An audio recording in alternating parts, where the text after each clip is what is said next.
Peace, family. It's your brother, Marc Lamont Hill. Welcome to Night School here on the Marc Lamont Hill official YouTube channel. We hold night school every night. We break down the biggest stories, the most urgent debates, the most controversial conversations going on in the world today. And today is no different.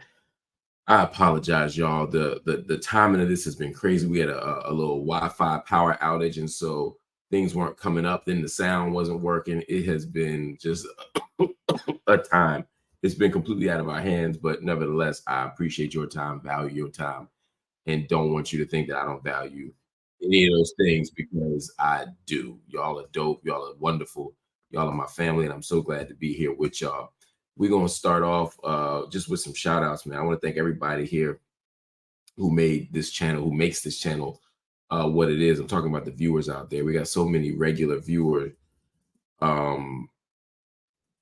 who just do the job every day. You show up, you hit the like button, you hit the subscribe button, you bring people on, you raise questions, you challenge our guests, you challenge me. It's I'm grateful. And I was thinking about that last night, because we're on the 1-year anniversary. And at the 1-year anniversary, you start to reflect on things, and we literally had one viewer. I remember when I had one viewer. One, I remember we put up videos, we put getting 100 views was like crazy. And now, we got a family here. Shout out to Asia Wilson, shout out to Boaz, Kim Music, shout out to Amos Lee, shout out to Rose Ability, shout out to Bullet, the Bunny, the legend who is supposed to be coming through. We're going to have her come through on a special Gaza report with Dr. Abu Warda. Karen D is in the building. Kimi Awayade Acosta. And I'm so happy that I got to meet some of y'all, and not in person, but via, we had a great, was it Zoom? Maybe a month and a half ago, and I learned so much from y'all and about y'all. Shout out to DM Brown, who just joined. Sorry, I'm still sick, man. Sustenance Bloom is here. Appreciate you, family. Angel of Redemption, appreciate you, baby. K, yes. Gia Brewer is present and accounted for. I don't do this every night. I used to do this all the time, man. Now we have so many people, it's hard to do that. Hassan, so good to see you. Denise Games account, so good to see you. There's just so much love in this room and so much support. I'm grateful for it at all times. I want y'all to know that, man. It's not about the money. It's not about the views. It's about building community. And you all are my community in ways that I never imagined would be real. Like, I actually think about y'all during the day. Like, I wonder what so-and-so is going to say about this. Like, yo, I gotta run this story. They're going to go crazy for this. And I think about individuals and the aggregate of y'all. And it's pretty dope. And I feel very blessed and fortunate to be part of such a community. Anyway, let's get started. A lot of interesting stories happening today, one of which is Eminem. If you don't know, Eminem is trending right now. And Eminem is trending because he came out to endorse Kamala Harris. I don't know if you know that, but Eminem endorses Kamala Harris. And it's trending. It's exciting to people. People are talking about it. He showed up at the rally, which, of course, makes sense. It absolutely makes sense because it's Michigan. And who else would you want there but Eminem if you're trying to get a certain kind of audience? I'm going to let you get a clip of Eminem coming out. The crowd goes wild. And then I'll tell you what I think about it. Together through the storm, whatever weather, cold or warm, let you know that you're not alone.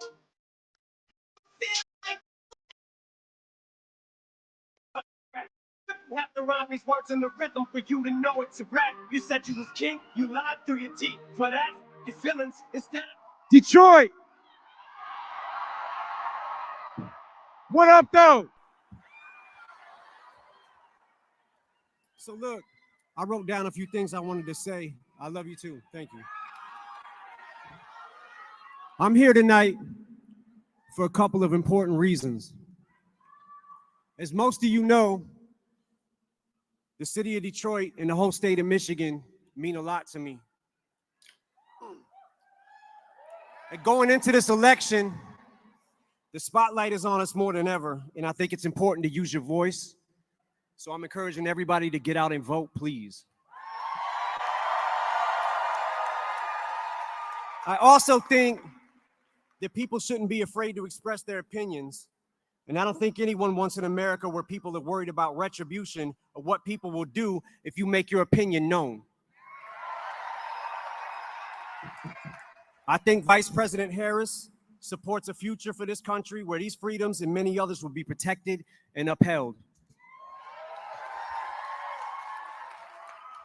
And here to tell you much more about that, President Barack Obama. So it goes from Eminem in Detroit to Barack Obama. I mean, you talk about a barnstorming tour, man. You got Eminem and Barack Obama in Detroit. It don't get much better. In any country, any city, any state, it doesn't get much better than that if you're trying to get the populist crowd. This is a clear advantage for Kamala Harris.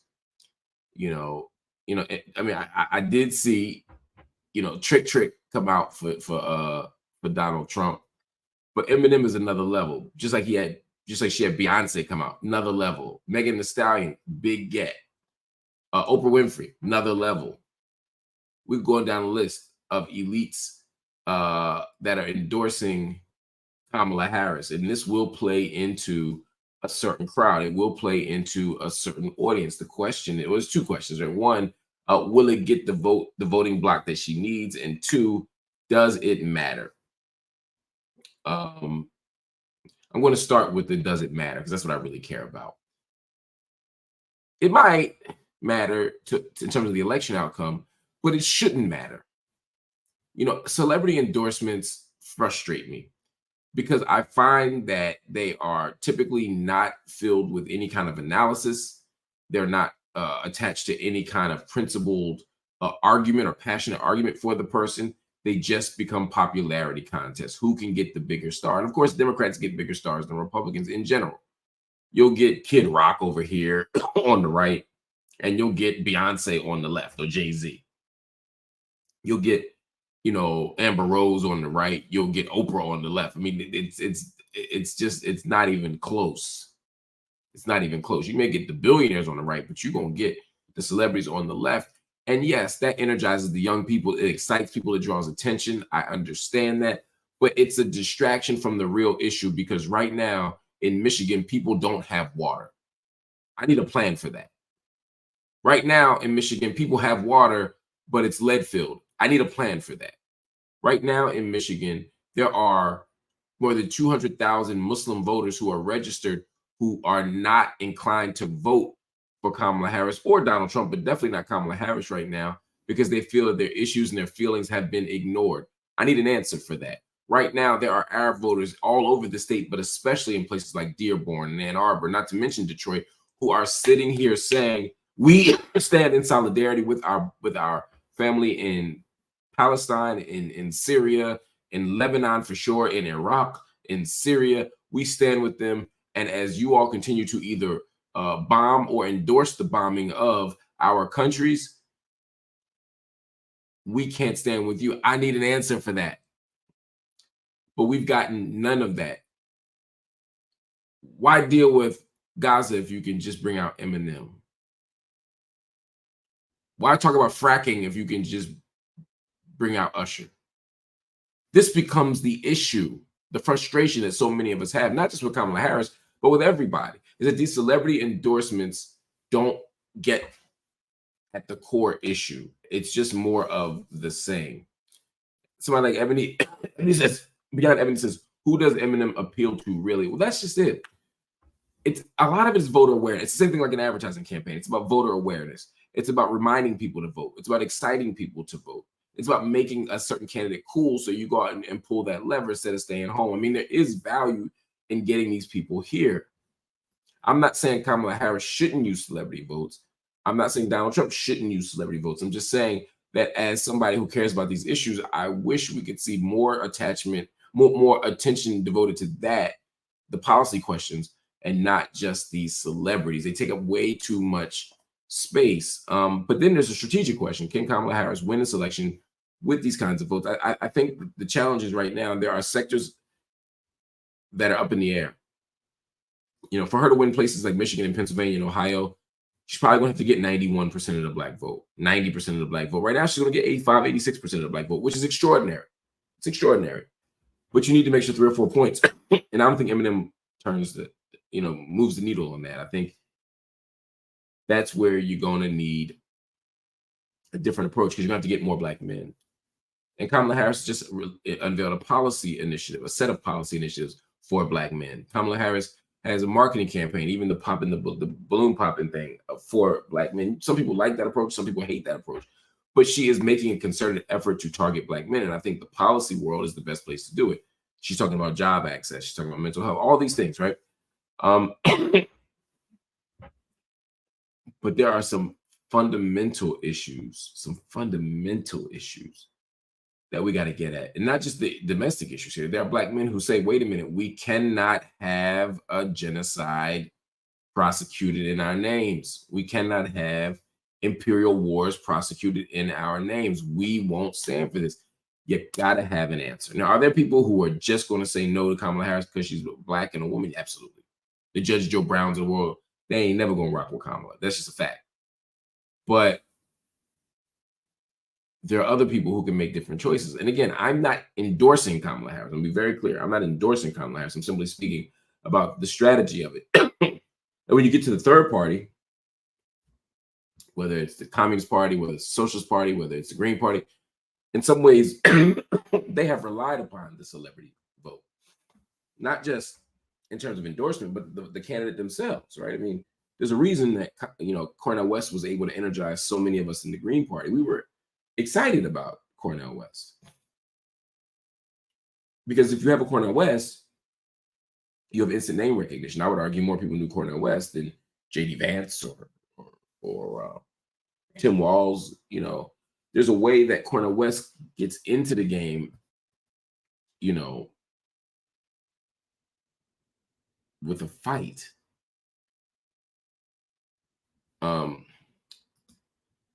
Kim Aboyada Acosta says, so you're voting for her, but not endorsing her. I could never endorse, to be clear, I could never endorse a Democratic candidate. I could certainly never endorse Kamala Harris. I could never endorse someone.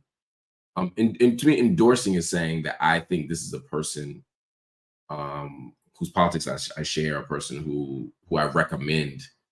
And I don't recommend any of these candidates. If I were voting today, and look, there are days I feel differently, right? But if I were voting today, I would likely vote for Kamala Harris because I believe that it is the best chance for us to fight for the world we actually want. And not because I believe in Kamala Harris, not because I endorse Kamala Harris, but because I think it's the best strategic choice.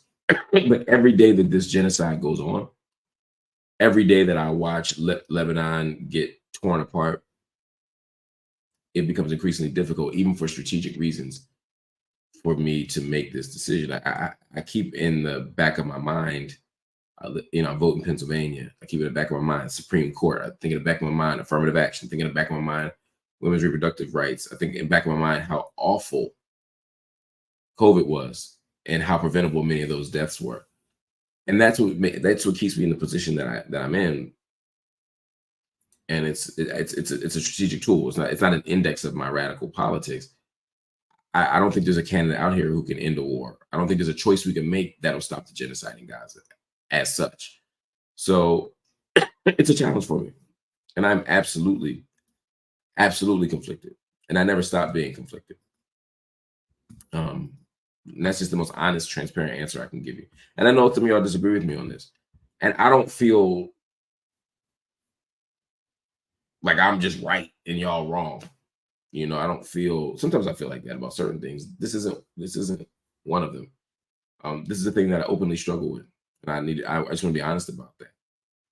Rosa Billy said, this community is family, growing my brain and my heart. Thank you for cultivating this sort of space. It doesn't happen by chance. It's invaluable. Thank you, Rosa Billy. That means so much on so many levels. Beyond Emily, thank you for the generous donation. Ria Madiani, thank you for the generous donation. Blow Up the Bunny, thank you for this generous donation. It means so much. And she's asking y'all people to match her. Who's gonna match Bullet the Bunny tonight as we take on these other stories? I want to talk about Anthony Blinken. I apologize. I'm coughing again in a way that I can't really control, and I don't feel great. My breathing ain't great either, so we may have to cut this one short, y'all. Anyway, 3, 2. Today, Secretary of State Anthony Blinken met with Prime Minister Benjamin Netanyahu in Israel.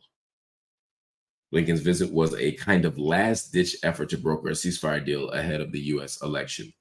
The push for peace happened against the backdrop of increased Israeli assaults inside Lebanon and, of course, Gaza. The Israeli readout characterized the meeting as, quote, friendly and productive, but did not address any kind of diplomatic solution or an end to the occupation and the offensive in Gaza. After Israel's deadly attack on a Lebanon hospital, Netanyahu told Blinken there's a need to, quote, establish a security and political change in the north that would allow displaced Israelis to return safely to their homes. How rich is that?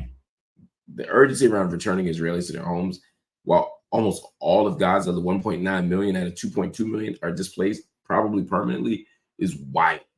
To be clear, at least 2,500 people have been killed in Lebanon since Israel's invasion, and nearly 43,000 people have been killed in Gaza. In reality, that number is likely hundreds of thousands, according to the Lancet study, which we've talked about. It's noteworthy that Bibi's big focus appeared to be Iran, and it's often Iran. He's kind of obsessed with it. He emphasized the need for Israel and the U.S. to join forces in the, quote, fight against Iran's axis of evil and terrorism. So, a couple things here. I want to be clear. Anthony Blinken meeting with Netanyahu is all smoke and mirrors. It's all for show. Israel has absolutely no intention of engaging in a ceasefire, and they damn sure have no intention of supporting anything that the Biden administration does in the next 10 to 20 days. Why? Because, as I said yesterday, they are committed to supporting Donald Trump, and they know that if they remain recalcitrant with the Biden administration, they can make the circumstance look impossible. So when Trump comes into office, if he were to come into office, knock on wood, he doesn't, knock on wood and vote, knock on wood, he doesn't, then he can come in and look like a magician who made something out of nothing and increase his legacy and his kind of mythic narrative of saving the Middle East. And then, of course, in exchange, he plans to give Benjamin Netanyahu a deal even greater than the one that the Democrats will give him, because they're both, the Democrats and Republicans are Zionists. Democrats and Republicans are pro-Israel. Democrats and Republicans are willing to give duffel bags of money. So in light of that, it's no surprise. It's no surprise at all that this is happening. So Anthony Blinken going is all for show. Not saying that Biden's in on it, just saying Biden know damn well he ain't getting no ceasefire. He's in front of the cameras, behind the cameras. He knows he's not getting a ceasefire done. If he didn't get a ceasefire done now, he's not getting one done before the election. To get a ceasefire done right now before, November would be, if he does it now, it would do nothing but bolster Kamala's case for the presidency. And Benjamin Netanyahu doesn't want Kamala Harris to be president. So that is that about that. Anyway, y'all, we got, by the way, more people matching. Bullet the Bunny put up the challenge. I don't know if y'all saw this. Maria Madiani met the challenge. Beyond Ebony met the challenge. Rosability met the challenge. Baby K met the challenge. Thank you so much. I'm not doing well tonight, y'all. I don't feel great at all. Brandy Hyatt met the challenge. Sustenance Bloom met the challenge. Bill Williamson met the challenge. Who else is going to help support the channel tonight and meet that challenge? Let's move on to another story. Matter of fact, yeah, let's give me 10 seconds. I'm going to take a quick break. I'll be right back. I just need to clear my throat and take a breath. Woo, man, why is it getting so difficult out here? Oh, my God. You know what? Let's just keep pushing, man. You know what? I'm a thug. I could do this. I could do this. I could keep pushing. I got this. I got this. Let's move on. And if I get too tired, I'll just tell y'all. By the way, Nicole M gifted a membership. That's another thing to match. Who else wants to either join or gift a membership tonight? We in the anniversary week, y'all. All right, let's talk about what's going on. Let's talk about what's going on in Idaho. Oh, Lord. Let's talk about what's going on in Idaho. Women and doctors are being forced to make gut-wrenching decisions in Idaho as the state enforces a near total abortion ban. It might actually be the strictest abortion ban in the country. This is wild, y'all. And I need y'all to see this. I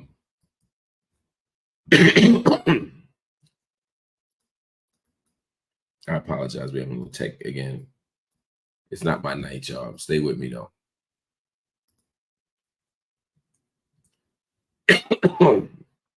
Under Idaho law, abortions are only permitted in medical emergencies. But what constitutes an emergency is so vague that some doctors choose to not intervene at all, just out of fear. That means if a woman is facing a life-threatening pregnancy, she might be forced to carry the baby to term. Women and girls under 18 need parental consent to receive nearly all health care. That puts them at higher risk of pregnancies, STDs, and suicide because, again, there are situations where women, anybody, but in this case, women simply don't want to notify their parents. Something's happened, you've got a procedure done, whatever that case might be. You realize that, to get medical care, you got to tell your parents that you had sex. You have to tell your parents that you are having a baby. You have to tell your parents that you made some choice that they don't agree with. And as a result, you don't test yourself. As a result, you don't notify people about pregnancy. As a result, you don't get birth control. I mean, all of these things happen as a consequence of, forcing people, particularly young people under 18, to share things that they might not want to share. And so doctors are done. They're frustrated. Many doctors are actually leaving the entire state of Idaho.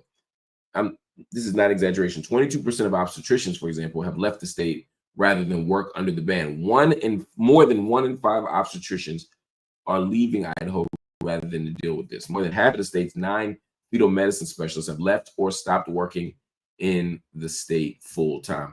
I also want to show y'all something here as I talk to you. I think that this is worth seeing. These are abortion bans that are in effect as of May 1st, 2024. Look at our country, y'all. This is our country. This is wild. 3 labor and delivery wards have also closed. Now, while it's already a perilous situation for women around the country, if Trump wins in November, it could get much worse. Under Project 2025, using an anti-vice law from 1873, it's called the Comstock Act, Trump could implement a de facto nationwide abortion ban without ever involving Congress, circumventing the legislative process and ensuring that women don't have access to reproductive rights and freedoms. Even if he doesn't, the courts could still step in. He would outlaw the mailing of abortion-related materials, and ban the shipment of abortion pills, and even ban the actual equipment that clinics use to perform safe procedures. So Idaho is becoming kind of ground zero for a new wave of repression of women's reproductive freedoms and rights. I mean, look at this map. Look at this. Look at this map. Look at all the places where abortion is now in effect. Abortion bans, are now in effect. This is crisis level stuff. This is crisis level stuff. So the question is, what are we going to do about it? The question is, how do we deal with this? Well, some of the things are so deeply entrenched, and because of Trump's Supreme Court, it's going to be hard to undo. But we still have options. We still have ground to fight on. We still have spaces to resist. But that means making decisions in November that operate in our best interests. It's really that simple. It's really that simple. We're going to take a quick break. When we come back, I want to talk to you all about the Central Park Five. They are suing Donald Trump. Thank God. And we'll talk about what that all means on the other side of this break. Stay right here for much more of Night School.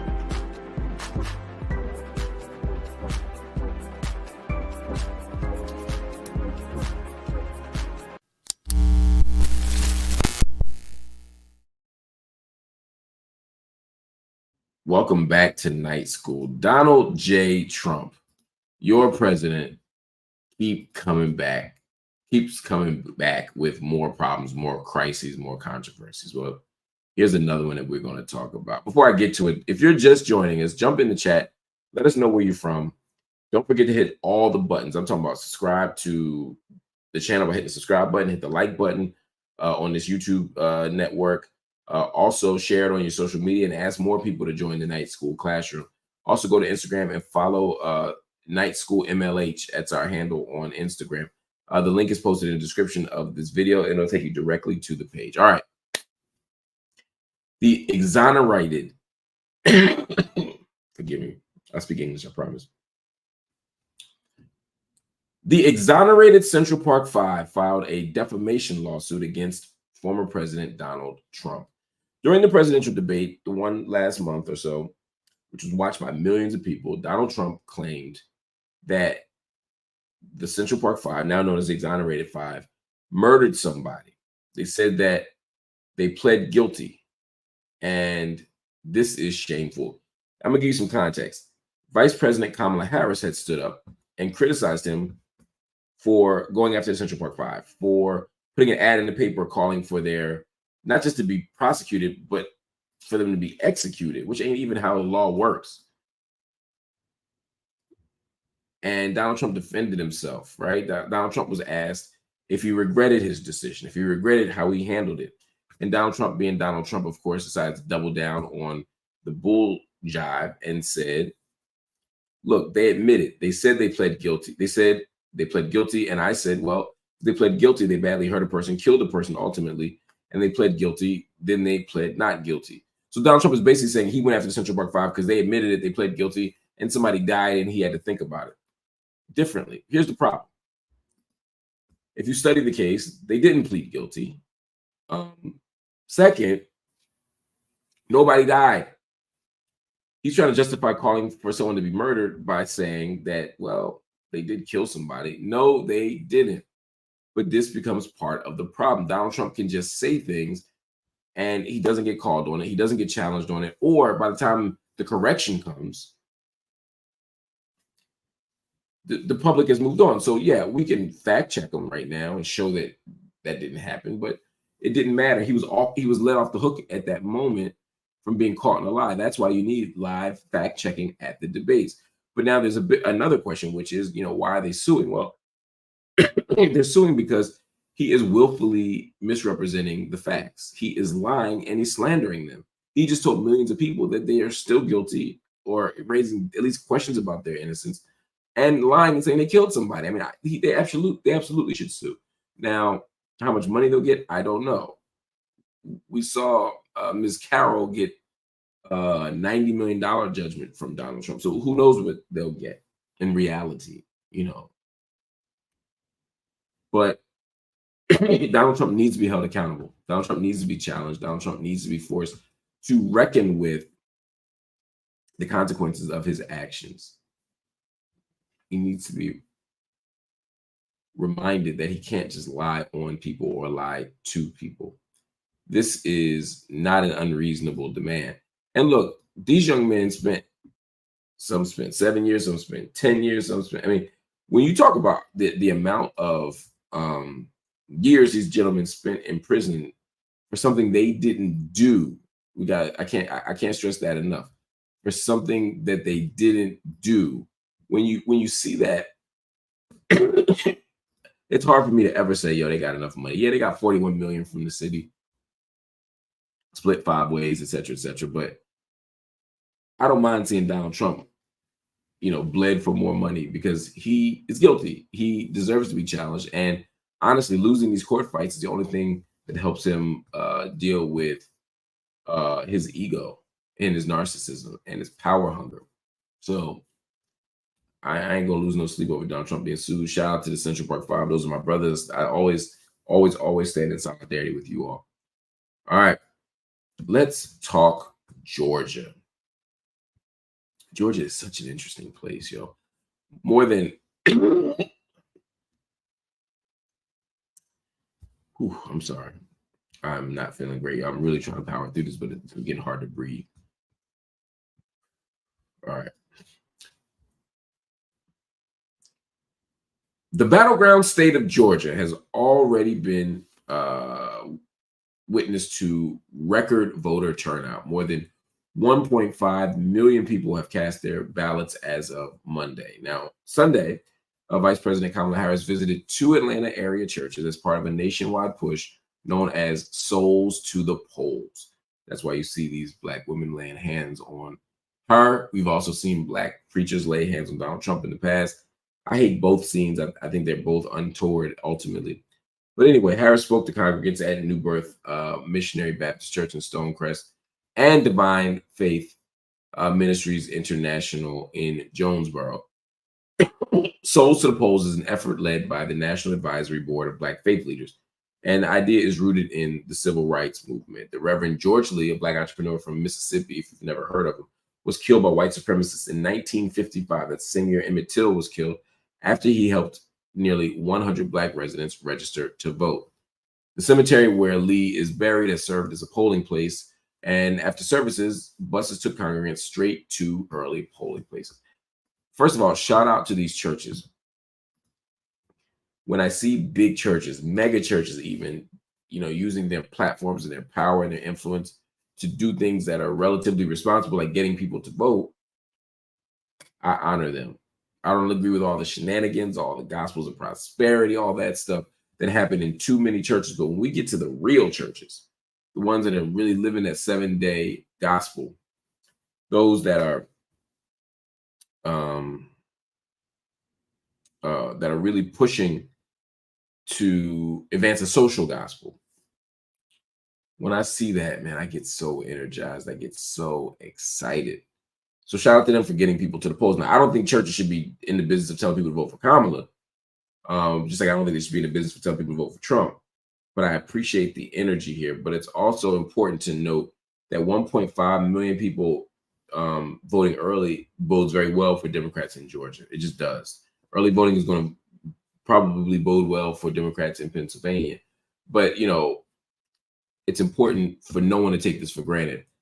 Whoever you want to win, however you want this to go, we can make it happen. We can organize for it. We only get what we organize for.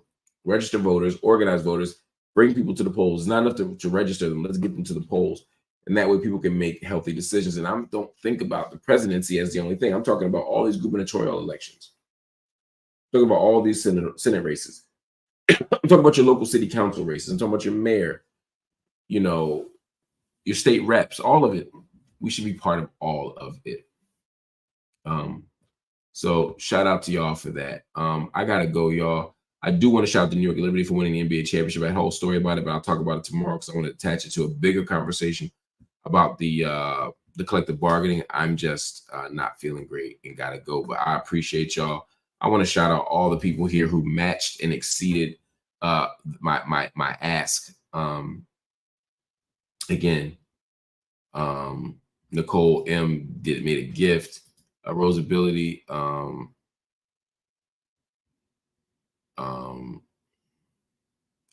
Rosability, thank you for your. I appreciate the concern and those questions. We'll talk about that. Absolutely. Danielle Robinson, thank you so much. Danielle just gifted 10 MLH memberships. I'm so grateful. God bless you. Thank you so much. Italian teaching tools matched. Jenny B gifted 5 memberships. Thank you so much. I'm so grateful. Omega, thank you so much, my sister. I'm so grateful. Rachel says, happy 1-year night school anniversary.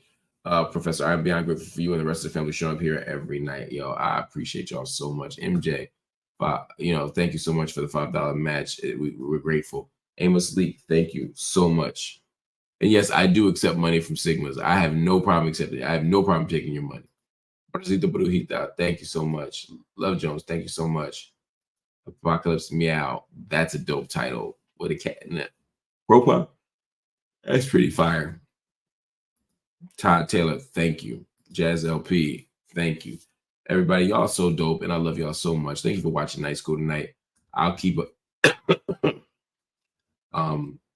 y'all posted on what's going on. I'll see you all tomorrow. But in the meantime, hit that like button, hit that subscribe button, hit that join button, become a monthly subscriber to the channel if you're so inclined.